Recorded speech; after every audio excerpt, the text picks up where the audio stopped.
llegamos al último de los apóstoles, ¿ok? Llegamos al último de los apóstoles. Y este se llama Judas, no el hijo de Jacobo, sino Judas Iscariote. Judas Iscariote. Y lo que he decidido titular el sermón de Judas es Las crónicas de un traidor.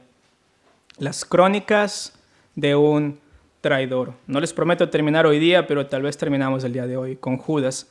Pero cuando hablamos de las crónicas de un traidor, hablamos del proceso.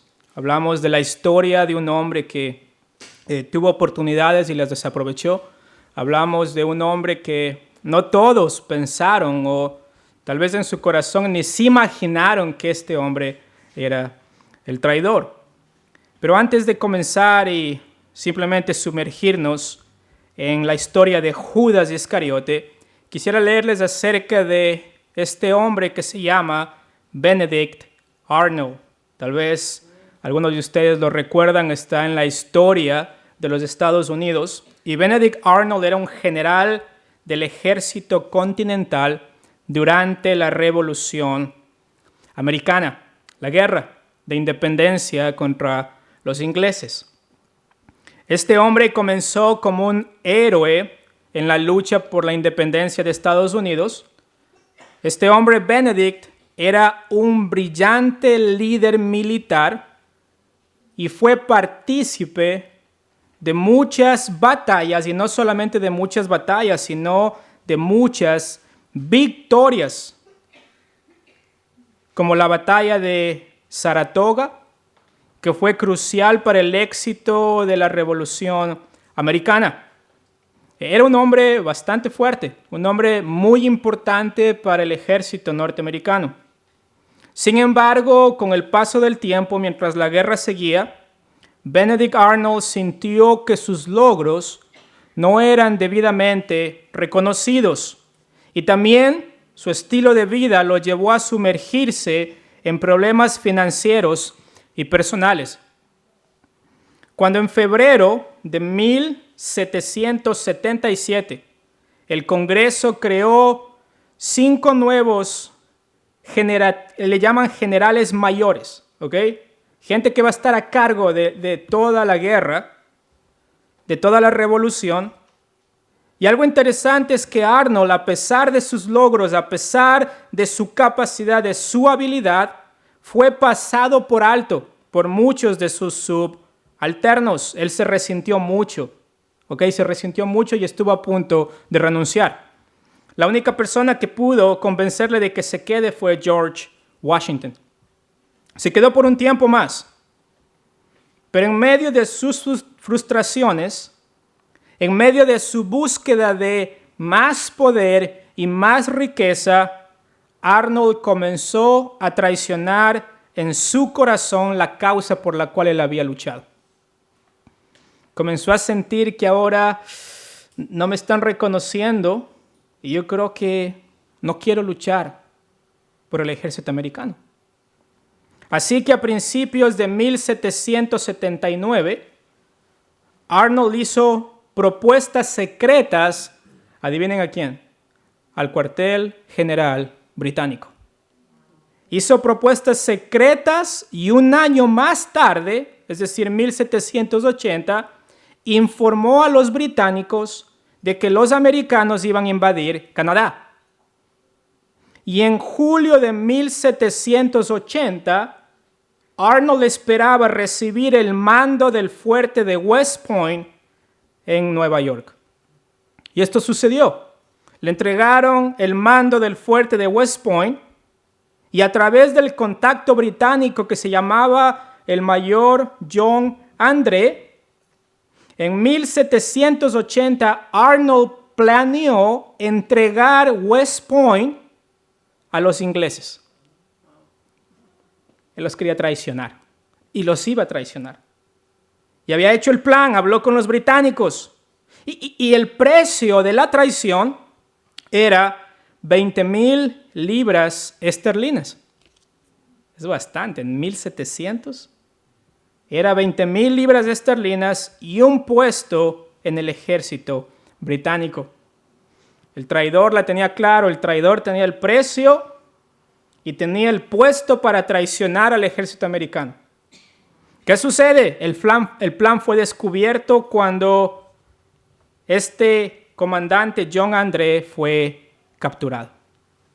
Lo capturaron, el plan fue descubierto y Arnold escapó y se unió a los británicos. La traición no fue como él pensaba. Le dieron el dinero, o tal vez no le dieron el dinero, no dice la historia, pero no le dieron el puesto que él esperaba con los británicos tampoco. Le tocó huir a causa de ser un traidor. Y los historiadores dicen que esto dejó una marca imborrable en la historia de la guerra de Estados Unidos. Este acto fue un acto de traición que en su tiempo fue considerado uno de los actos más grandes y escandalosos en la historia de las guerras. No solamente en la historia de las guerras de Estados Unidos con Inglaterra, sino en la historia de todas las guerras.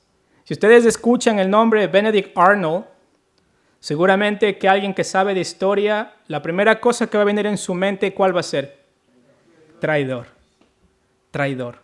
Él fue un traidor.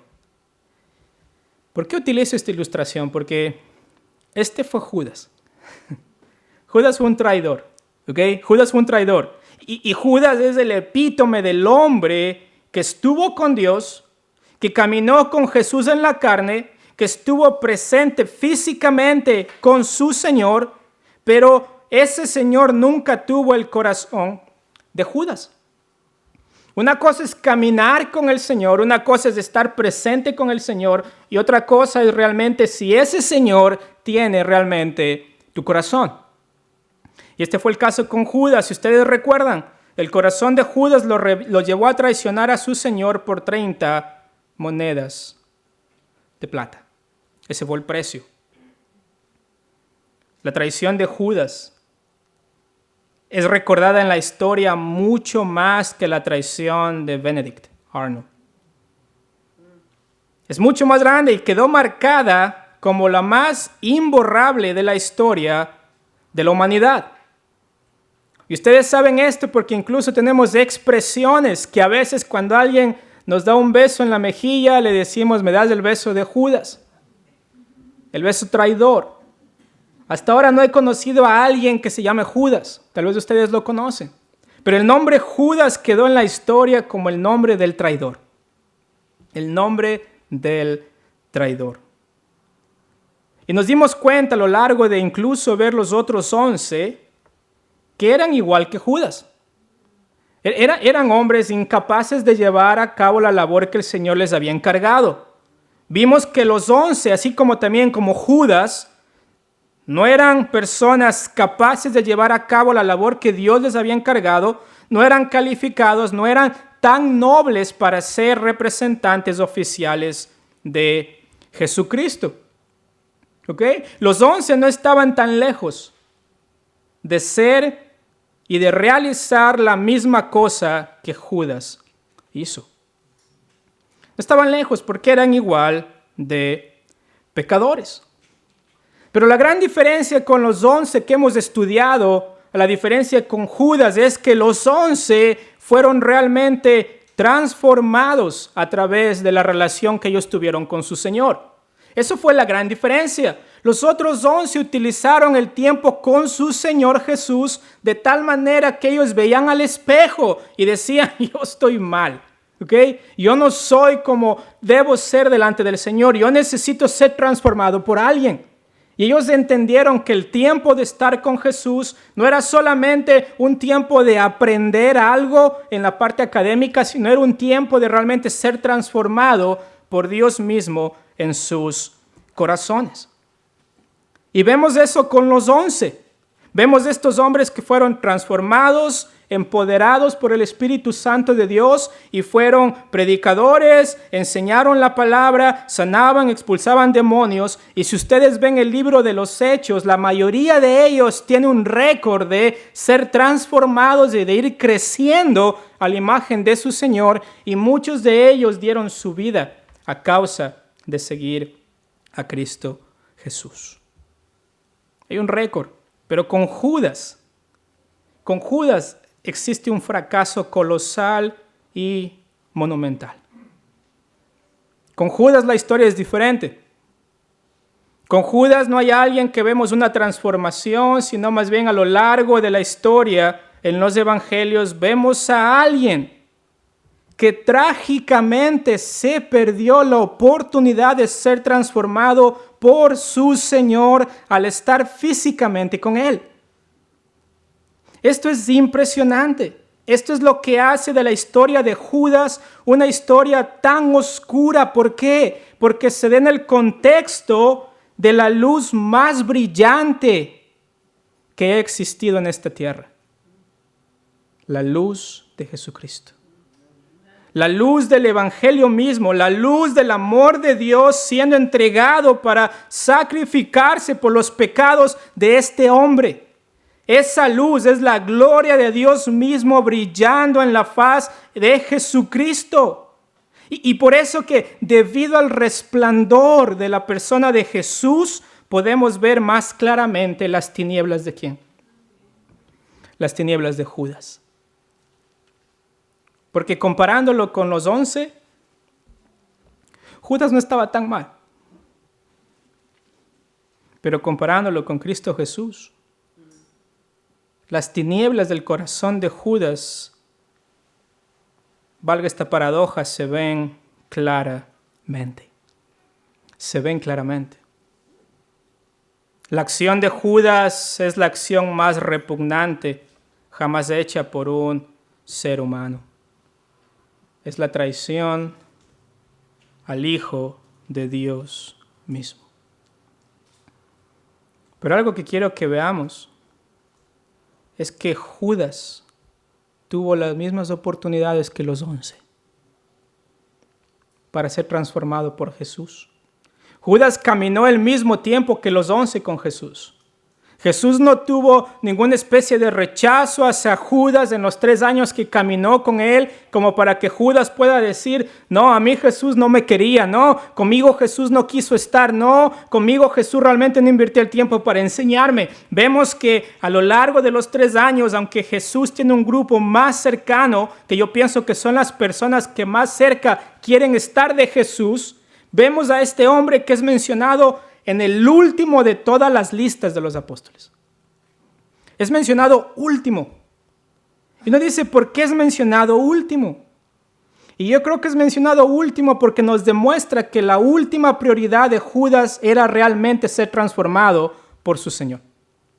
La última prioridad de Judas era que al caminar con Jesús, él pueda ver su vida y su corazón, y al ser confrontado con su pecado, él pueda ser cambiado. Eso era lo último en su lista de prioridades. Y yo creo que ahora nos adentramos a una de las historias más trágicas del Nuevo Testamento. Una de las historias más trágicas del Nuevo Testamento. Un hombre que a pesar de haber sido llamado por Jesús, a pesar de haber tenido una cercanía única con Jesús, él decide traicionarlo. Él estaba muy cerca de Jesús. Judas estaba tan cerca que es algo que nosotros tal vez hubiéramos deseado tener. Caminar con Jesús cuando estuvo aquí en la tierra. Pero algo que me puso a pensar a mí fue tal vez yo hubiera sido el traidor. Tal vez yo hubiera sido el traidor. Porque igual soy un pecador. Pero vemos lo trágico de la historia. Vemos esta fragilidad humana, de el peligro de apartarse de la luz divina cuando la vemos tan claramente. Vemos este peligro de que la gente nos habla de Jesús, nos dice debes estar con Jesús. Tenemos años en la iglesia de escuchar de Jesús, pero tener el peligro de realmente nunca haber sido propiedad de Jesús. De solamente haber escuchado de Él, de solamente haber memorizado acerca de la palabra de Él. Pero nunca haber dicho, yo soy suyo y Él es mío, como acabamos de cantar hace un momento. Hay esa fragilidad, ese peligro. Y yo creo que la historia de Judas está marcada por estas actitudes de ambición, de codicia, de desesperación, de querer hacer de Jesús alguien que él quería que hiciera las cosas por él. De querer hacer de Jesús alguien que va a atender a sus necesidades. De querer hacer de Jesús alguien que va realmente a darle más dinero. ¿Por qué? Porque ese era el deseo del corazón de Judas. La codicia, la avaricia. Él quería más, él quería tener control. Inclusive uno pensaría que tal vez Mateo va a ser el traidor, porque él es el cobrador de impuestos. Uno pensaría tal vez que Simón el celote va a ser el traidor. ¿Por qué? Porque él es el revolucionario. Él es este sicario. Pero vemos en medio de la historia que este hombre Judas, que no escuchamos mucho del ministerio de él mientras está con Jesús, pero las apariciones que él tiene con Jesús nos demuestran mucho de qué Jesús pensaba de él. Entonces lo primero que quiero que veamos el día de hoy son las apariciones de Judas Iscariote junto a Jesús. Las apariciones de Judas Iscariote junto a Jesús. Porque quiero que primero observen la oportunidad que Judas tenía de caminar cercanamente con Cristo. Esto es muy importante. Y la primera aparición que tenemos es en su llamado al ministerio, en el llamado de Jesús hacia Judas para el ministerio. El llamado de Jesús hacia Judas para el ministerio. Lo primero que quiero que nos fijemos es en el nombre Judas. ¿Se acuerdan qué significa el nombre Judas? El nombre Judas significa Jehová guía. Eso es lo que significaba el nombre Judas. Y acá lo menos que pasaba con Judas era realmente que Dios estaba tomando el control de su vida. Él estaba caminando como él quería. Vemos esta paradoja del nombre que seguramente sus papás le ponen Judas, porque quizá están pensando este hombre va a ser alguien que va a servir al Señor, que va a ser guiado por Dios. Pero vemos que comenzando desde el nombre, vemos una contradicción con Judas. Él no estaba siendo guiado por Jesús. Segundo, de acuerdo a Juan capítulo 13, versículo 2, Juan capítulo 13, versículo 26 y Juan capítulo 6, versículos 70 al 71, nos dice que su papá se llamaba Simón. ¿Ok?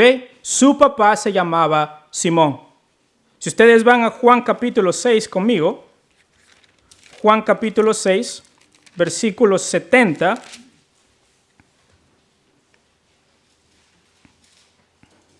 Juan capítulo 6, versículo 70. Recuerden que acá Jesús está hablándoles de quién es el Hijo del Hombre.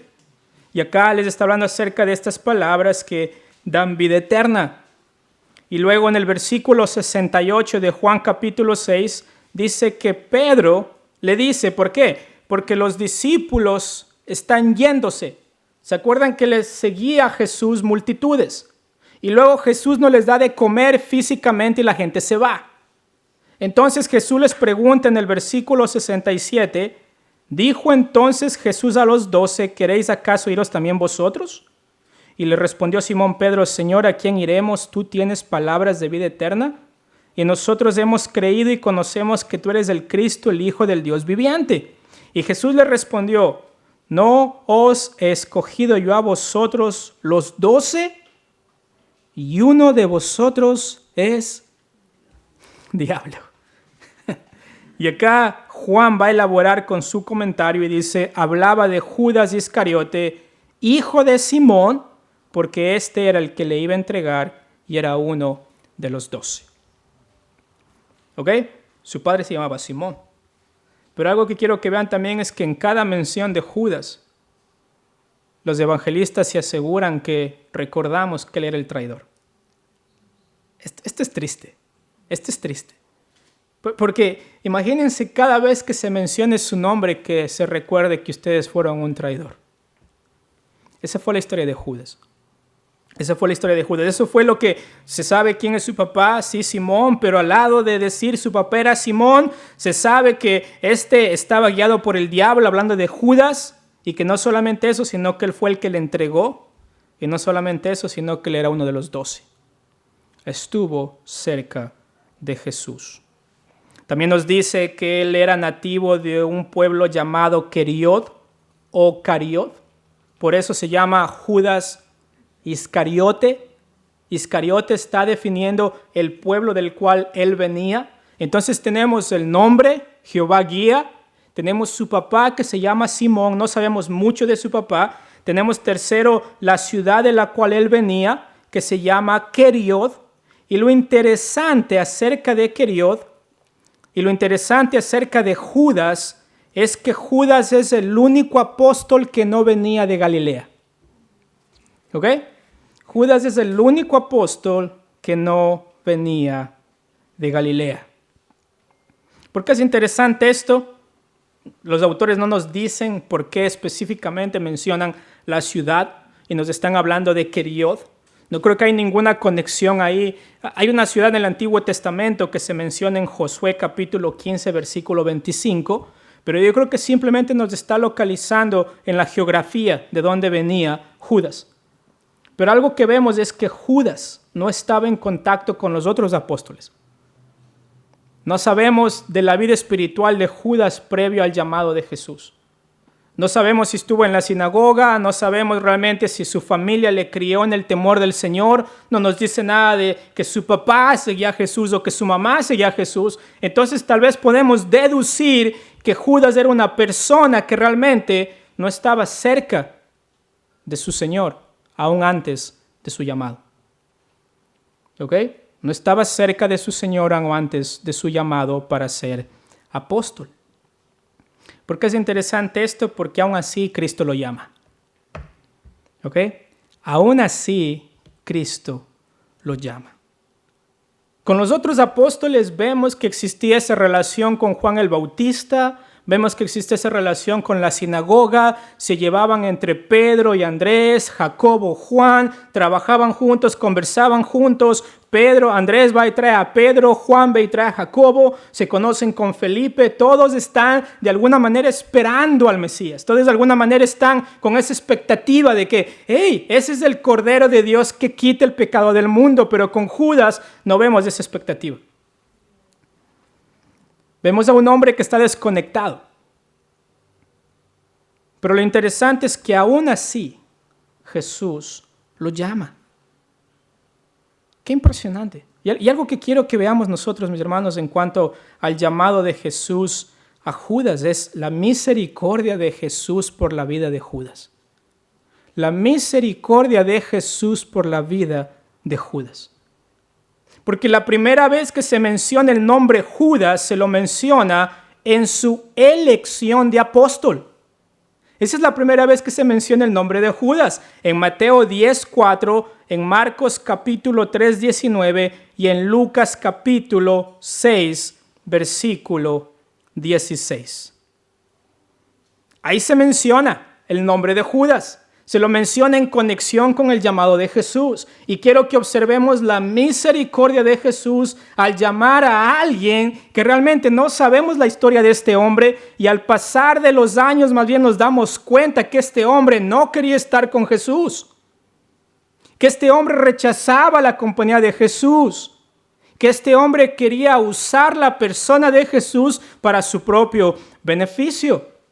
Nos damos cuenta de ello a lo largo de los años. Mientras Jesús confronta a Judas, nos damos cuenta quién Judas realmente es.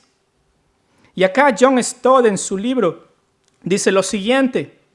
Señala que a pesar de que Jesús sabía de antemano la traición de Judas, él lo eligió para ser parte de su equipo, mostrando el corazón misericordioso de Dios, quien abre la oportunidad ¿para qué? Para que se arrepienta y pueda cambiar. Para que se arrepienta y pueda cambiar. Esto es impresionante en cuanto al llamado del Señor a Judas. Lo vemos en la lista de los apóstoles Y si ustedes van conmigo a Mateo capítulo 10, versículo 3. Porque lo interesante con Judas es que la mayoría de los evangelios lo mencionan. Mateo capítulo 10, versículo 4. ¿Lo tienen? Miren lo que dice: Simón el cananista y Judas Iscariote. ¿Quién? El que también le entregó. Si ustedes van a Marcos capítulo 3, versículo 19, dice Judas Iscariote, el que le entregó. Si ustedes van a Lucas capítulo 6, versículo 16, dice Judas Iscariote, que llegó a ser el traidor. Y en 1 Corintios 11, 23, cuando está hablando el apóstol Pablo acerca de la cena del Señor, dice el apóstol Pablo: Jesús, la noche que fue entregado.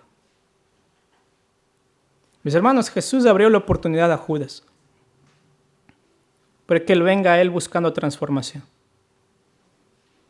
Y vemos en la lista de los apóstoles que ellos reconocen que Judas desaprovechó esa oportunidad al máximo, que es conocido como el que le entregó al Señor de gloria.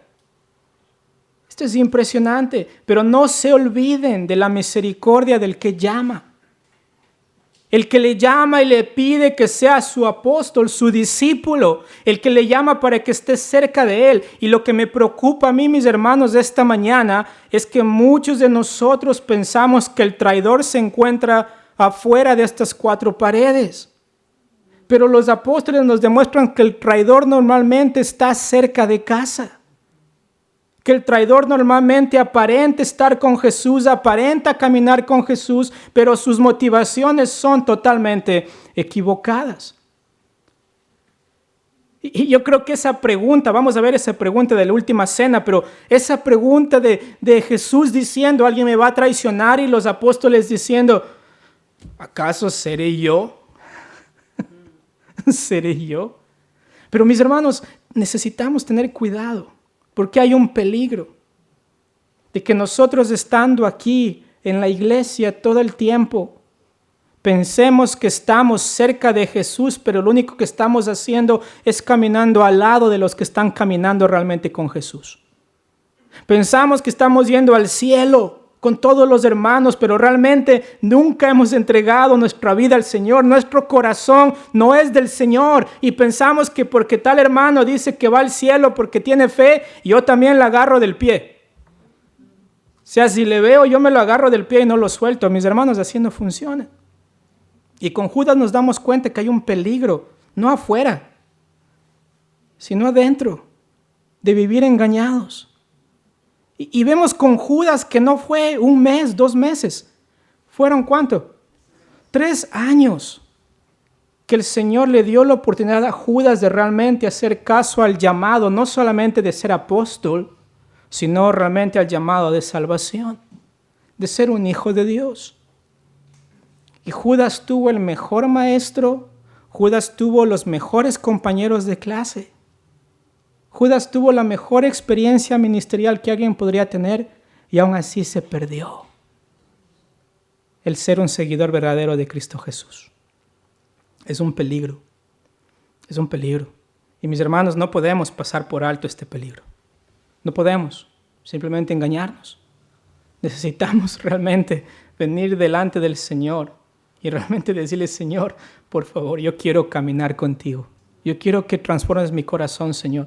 Señor, no quiero que seas mi amuleto de la suerte, no quiero que seas, Señor, solamente alguien que busco en tiempos de dificultad. Señor, yo quiero estar contigo toda mi vida.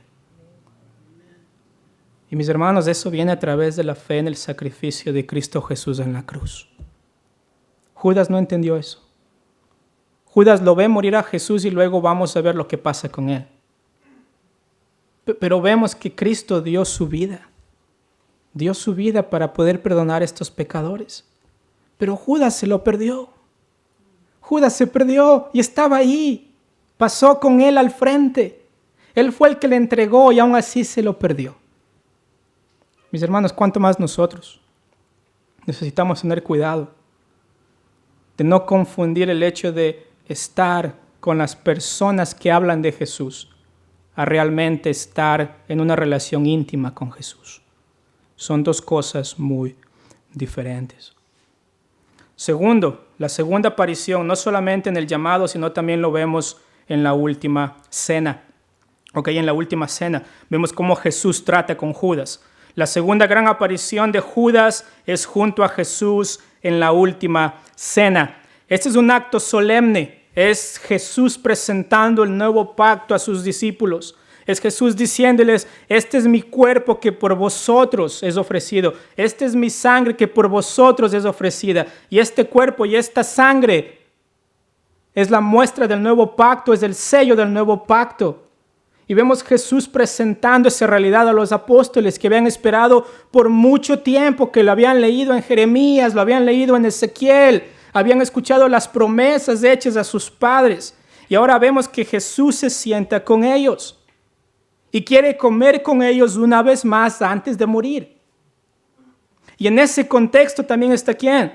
También está Judas. Aquí está Judas. Jesús les va a hablar de su muerte, Jesús les va a hablar del nuevo pacto y Jesús no guarda esta enseñanza de Judas. Jesús conoce el corazón de Judas y el Señor no retiene información del corazón de Judas, sino que lo invita, se sienta a la mesa con él y cena con él. Y demuestra el amor que él tiene por él. Y esto es importante, porque si ustedes van a Mateo capítulo 26, vayan conmigo por favor a Mateo capítulo 26.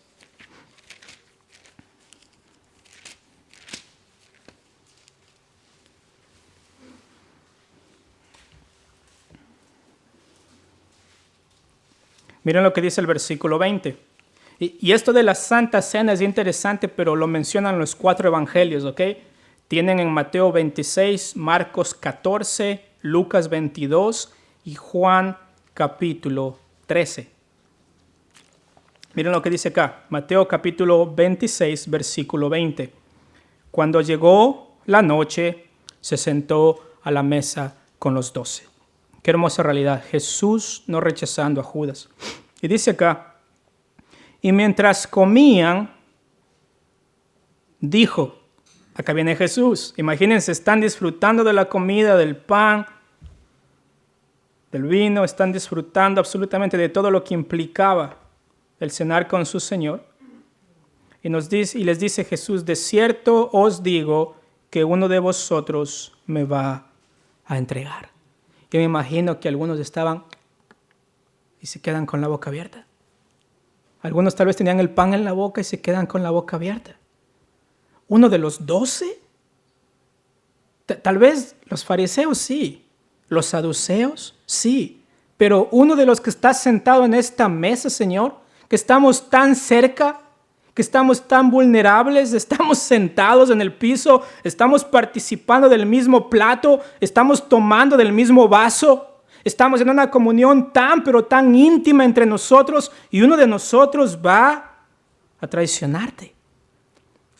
Imagínense lo que estaba pasando por la mente de ellos. Y Jesús dice en el versículo 21 que uno de ellos le va a entregar. Versículo 22 que dice, y entristecidos en gran manera, hay una congoja en el corazón porque son 3 años de caminar con Jesús. Comenzó cada uno de ellos a decirle que, ¿soy yo, Señor? ¿Soy yo, Señor? Dice que comienzan a decirle, ¿acaso seré yo, Señor? Porque ellos comienzan a entender que Jesús sabe sus pensamientos, Jesús conoce su corazón. Jesús sabe quién es. Jesús sabe quién es. Y algo impresionante de esta parte de la última cena es la cercanía de Jesús con el traidor. La cercanía de Jesús con el traidor. En el llamado vimos la misericordia, pero acá vemos la cercanía de Jesús con el traidor. Dice, alguien me va a traicionar. Ellos dicen, ¿acaso seré yo, Señor? Pero miren lo que dice el versículo 23. Entonces él respondiendo dijo, el que mete la mano conmigo en el plato, ese me va a entregar. Y yo me imagino que el que estaba tratando de agarrar algo, en ese momento lo sacó, ¿no? O sea, están tan cerca el uno del otro. Imagínense, todos tienen acceso al plato donde está el pan. Acá yo creo que todos estaban tratando de agarrar pan y Jesús les dice, el que mete la mano conmigo, ese me va a traicionar. Y no sé cuántos tenían la mano adentro del plato. No nos dice. Pero lo que nos dice es que a la verdad, versículo 24, el Hijo del Hombre va según está escrito de él. Es que es una lección de la soberanía de Dios. De decir, yo voy a morir. Pero luego dice, pero ay de aquel hombre por quien el Hijo del Hombre es entregado. Bueno le fuera ese hombre no haber nacido. Esta es una exhortación de amor. Yo sé que unos tal vez lo ven como el Señor está siendo muy duro, pero el Señor le está diciendo a Judas, hey, despierta. Despierta, despierta, traidor. Estás comiendo conmigo, te estoy invitando, estás comiendo de mi mesa, de mi plato, estás comiendo la comida que yo bendecí, estás siendo parte de esto. Pero Judas todavía está con su corazón fuera de Jesús. Y el Señor lo exhorta y le demuestra las consecuencias de sus acciones. Y mis hermanos, yo creo que uno diría, si yo estaba ahí, yo inmediatamente pido perdón. Pero mis hermanos, es como el inconverso cuando le dicen, si no te arrepientes y crees en Jesús, te vas al infierno. ¿Qué dice el inconverso? Me voy. Me voy. Judas simplemente representa ese tipo de pensamiento. Les hablamos del amor de Dios, les hablamos de la cercanía que quiere tener Jesús con ellos, les hablamos del castigo que esto implica. Pero aún así, no me importa. Y vemos en Judas esa actitud. ¿Por qué? Porque miren, cuando Jesús dice esto, ¿quién responde en el 25? Entonces respondiendo Judas, y nos vuelve a decir Mateo, el que le entregaba. No hay duda que es Judas.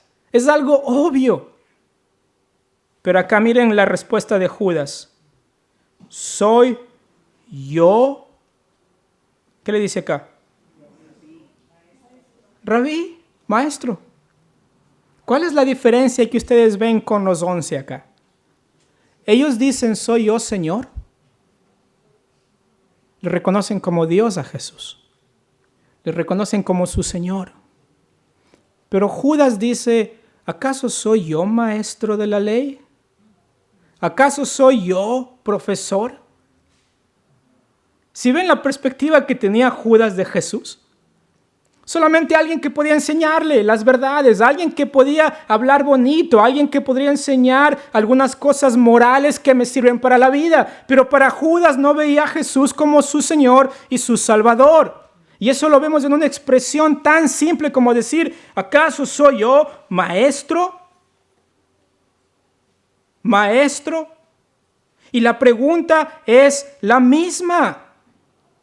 Me van a entregar, y los otros responden con esa cercanía del corazón que le dice, ¿acaso soy yo, Señor? Un título que se utiliza para ser pronunciado por los amigos de Jesús, por aquellos que están buscando a Jesús, por aquellos que saben que Jesús es su Señor y Salvador, por aquellos que están cerca a Él, pero el que está lejos de Jesús simplemente lo llama maestro. Y esta palabra rabí no necesariamente se utiliza en este sentido, pero es una designación para Jesús cuando le dicen rabí. Cuando Jesús es llamado rabí en el Evangelio de Mateo, normalmente son personas extrañas y personas que son enemigos de Jesús los que les dicen rabí. ¿Recuerdan quiénes eran? Los fariseos. Rabí, maestro. Sabemos que vienes de Dios, porque si no vendrías de Dios no podrías hacer estas señales que estás haciendo. Y Mateo lo pone en la misma categoría de las personas que son extraños a Jesús y que son enemigos de Jesús. Y es impresionante cómo el corazón de Judas a través de la última cena, al ser confrontado con la palabra de Dios, sobresale lo que él realmente piensa de Jesús. Y eso es lo que hace el Evangelio. Saca de nosotros lo que realmente pensamos de Jesús. Es decir, si nuestra respuesta al Evangelio no es rendirnos de rodilla y decirle, perdón Señor, porque soy un pecador, no entendimos realmente el Evangelio. Y acá con Judas el Señor le dice, me van a entregar, alguien me va a entregar, pero pobre del que lo haga, pobre del que me entregue. Le está haciendo una advertencia y Judas en su corazón no le importa la advertencia y dice, ¿acaso seré yo profesor? ¿Acaso seré yo maestro de la ley? Y Jesús le dice, tú lo has dicho.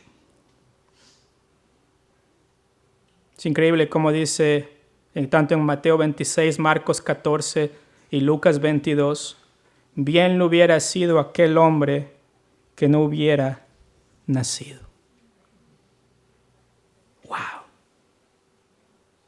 Pero D.A. Carson dijo lo siguiente. Cuando existe la oferta del pan a Judas durante la última cena, no solo demuestra la misericordia de Jesús, sino también su pleno conocimiento de la traición que se estaba gestando.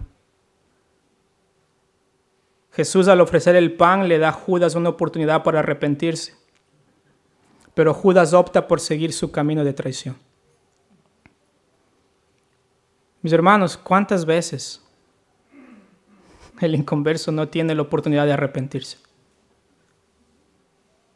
Una y otra vez el Evangelio es predicado que solamente en Cristo hay salvación, solamente en Cristo hay redención, solamente la obra de Cristo puede salvarme, pero se va negando y dice, no, eso no creo que es verdad. Y con Judas lo vemos que Jesús estaba serio en cuanto a esto, que le dice, mejor hubiera sido no haber nacido al que me va a entregar, al que va a despreciar mi misericordia, al que va a despreciar mi gracia. Y yo creo que acá dentro de la reunión, yo no sé por qué Pedro no sacó la navaja y le cortó la oreja a Judas. No entendemos esa dinámica dentro de la Santa Cena.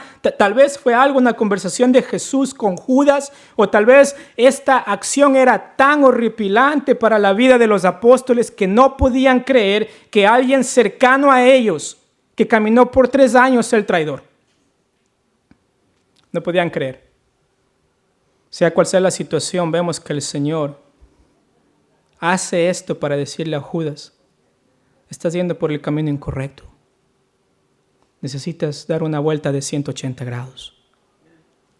Y vemos en la última cena esa muestra de amor de parte de Jesús hacia el traidor. Qué increíble. Vemos que lo llama para ser apóstol, sabiendo su corazón. Vemos que lo invita a comer con él, sabiendo que está a horas de traicionarlo. Y vemos la cercanía y el amor de Jesús de amar al traidor, de darle una oportunidad más al traidor, de decirle al traidor, no te he rechazado, puedes arrepentirte. Y mis hermanos, no sé cuántas veces les predicaron el Evangelio a ustedes, pero gloria a Dios que un día creyeron. Gloria a Dios que un día decidieron dejar de traicionar a Jesús y de venir en sus rodillas y pedirle que les perdone de sus pecados. Y tal vez alguno de ustedes acá no lo ha hecho. Tal vez el Evangelio ha sido predicado una y otra vez, pero siguen pensando de Jesús solamente como un buen maestro, solamente como un buen profesor, solamente como un maestro moral a quien yo puedo seguir. Pero Él es mucho más que ello. Jesús es Señor. Y los discípulos, los 11, lo reconocen y dicen, ¿acaso seré yo Señor? Y mis hermanos, Cristo conoce su corazón esta mañana. Y Él sabe realmente en dónde está su corazón. Y mis hermanos y hermanas, si ustedes en esta mañana no han entregado su vida a Cristo Jesús como su Señor y Salvador, están en camino al infierno. Pero necesitan escuchar la bondad y la misericordia de Dios a través de su acción con Judas, el traidor más grande de la historia. Vemos que a través de su llamado y a través de la cena con Jesús hay una extensión de gracia y de misericordia. Y de la misma manera esta mañana, si han escuchado el Evangelio 100 veces, que esta 101 vez sea la oportunidad que ustedes tienen para venir delante de Dios y pedir misericordia. Y confesar con su boca lo que su corazón siente. Que Jesucristo es Señor. Que solamente Él les puede salvar. Que solamente Él puede darles una vida nueva. Que solamente Él puede sacarles del infierno en el cual ya están. Solamente están esperando pasar de esta vida para despertarse ahí. Solamente Cristo puede salvarles. Y al ver la vida de Judas y la relación con Jesús, quiero que nos enfoquemos en esto. Necesitamos no desaprovechar la oportunidad que Jesús nos da de realmente venir delante de Él y arrepentirnos. Vamos a orar. Amado Señor, gracias Padre por esta hermosa mañana que tenemos de reflexionar acerca de su amor y su misericordia hacia la vida de un traidor, Señor. Señor amado, nosotros fuimos traidores, Señor amado. Nosotros, Señor amado, tal vez en nuestro corazón hubiéramos salido de la misma manera y lo hubiéramos traicionado, Señor. Pero Padre, gracias por enviar a Cristo Jesús. Para que ya no seamos traidores y no seamos hijos. Y Señor, esta mañana ruego que en su gracia usted permite que su Espíritu Santo actúe en el corazón a través de la palabra y que traiga ánimo y exhortación al corazón de los que ya creemos. Y de los que no creen, Señor, por favor, Padre, que este sea el día de la salvación. Por favor, Señor, confiamos que es usted el que salva. Y usted utiliza su palabra, el poder del Evangelio para salvar. Y le ruego, Señor amado, que usted haga una obra milagrosa de salvación esta mañana.